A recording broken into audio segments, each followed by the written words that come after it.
Hey everyone, welcome back to the channel. Software Engineer K here. We've got quite a lot of stuff to go through, so we're going to go through the release of the founder tokens. We're going to be going through the new drop as well, just a quick look into that, and a few hints on some licenses that Ecomi may have related to that as well. And we're also going to be looking at a message I got from David Yu regarding the new digital asset I asked him about, and wrap up with our daily price analysis. So without further ado, we'll go straight into Medium. Now, this is something I really wanted to touch on because I have touched on this in the past as well. The founders of Ecomi, they voluntarily, keyword being voluntarily, vested in accordance with their company white paper, had their Ecomi OMI tokens locked up. And they have about 20% of the token supply. And now people, they are very skeptical about what may happen. And, I say skepticism is fine if it is justified. Now, being overly skeptical is just an innate response to being fearful of things you don't understand.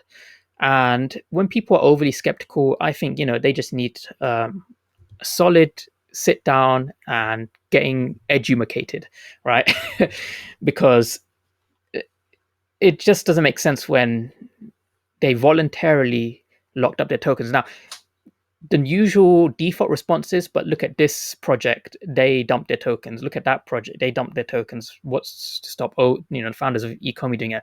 Well, I can show you guys some case studies, and then we can kind of understand the logic behind it, and then you can probably make a bit more of an educated decision on whether you think it's worth buying or selling. So, firstly, companies out there, the founders will always have equity in the company. Like it is a thing where if you find a company, you will own equity in it. That's just how business works.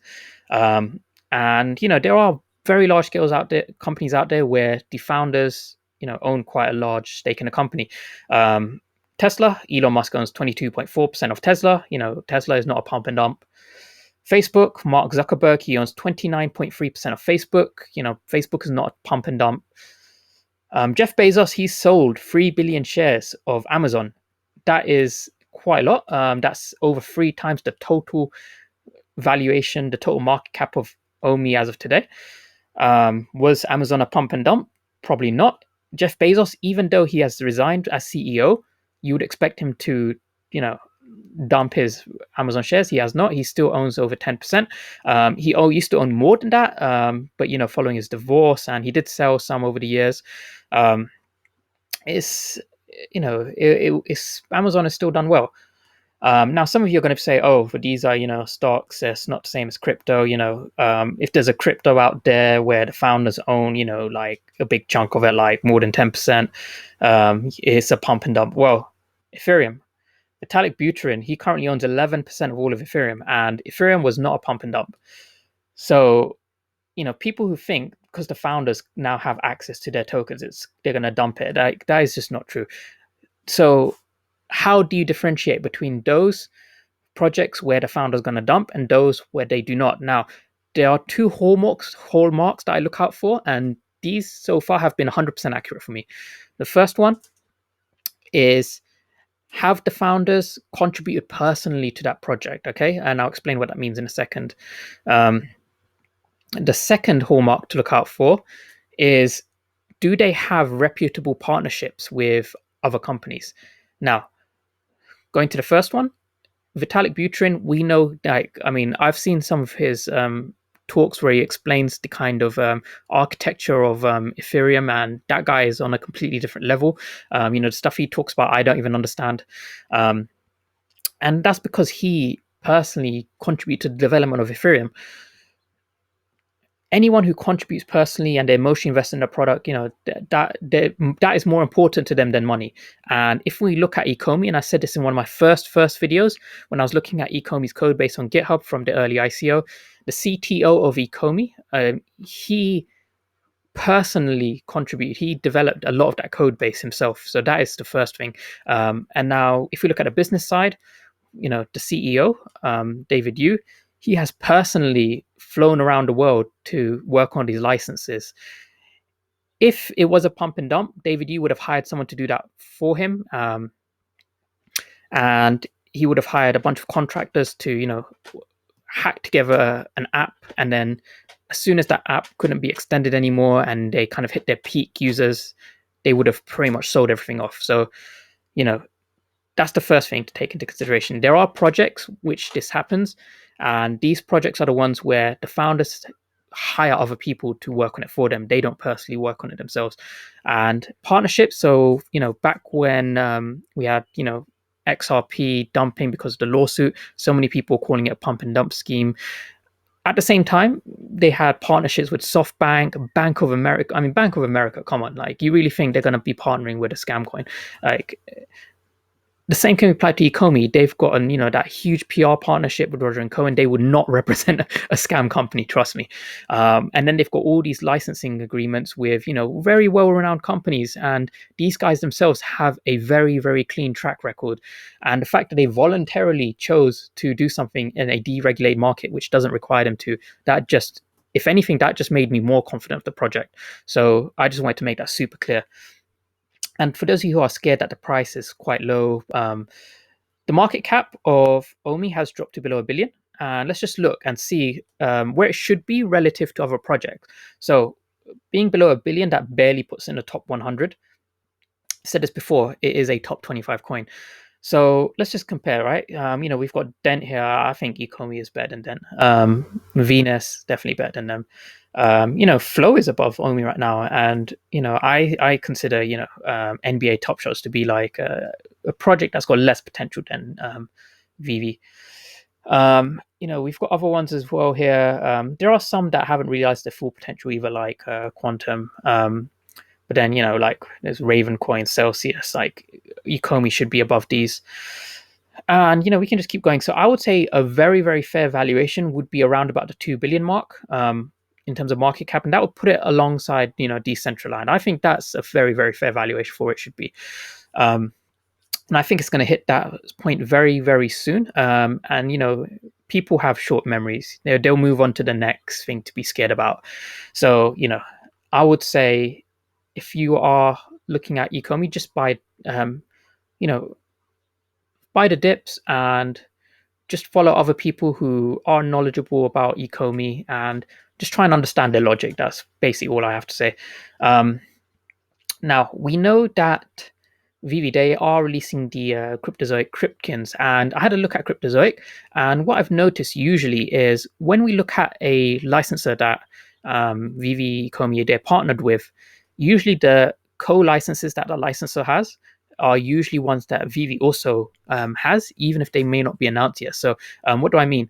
Well, we've got the Cryptkins, but if we have a look at Cryptozoic, they also have DC characters on here as well that they're licensed to use.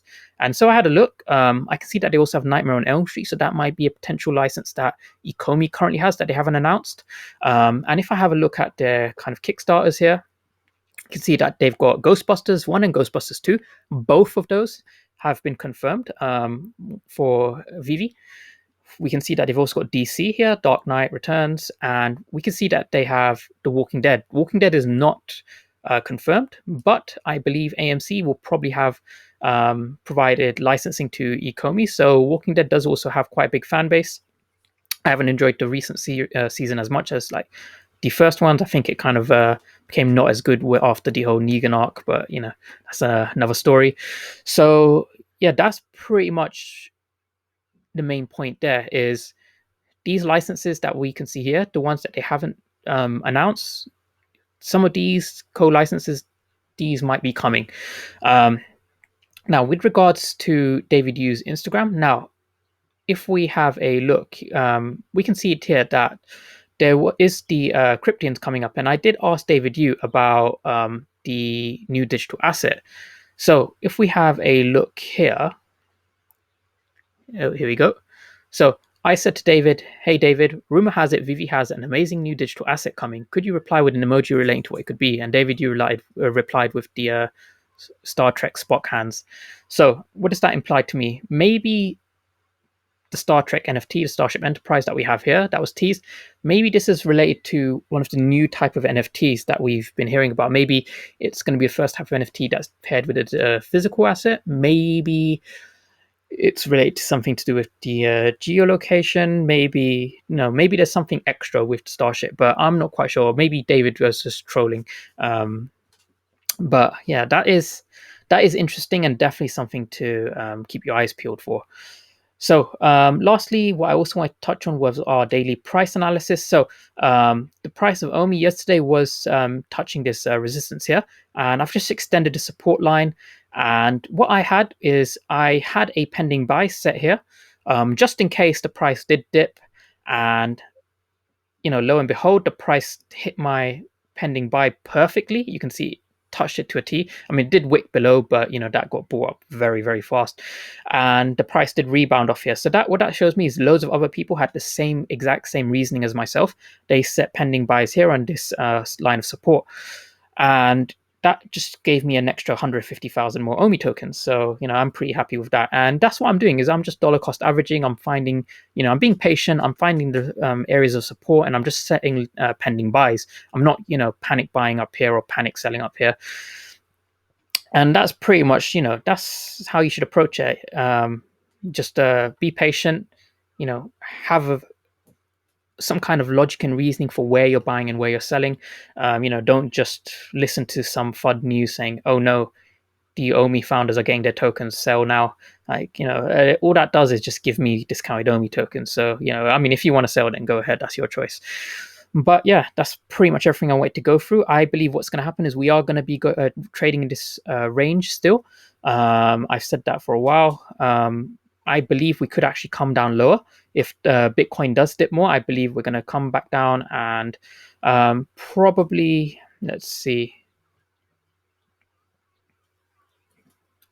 I reckon we could come back. Yeah, we could probably come down to this 0.5 cent range. That is definitely possible.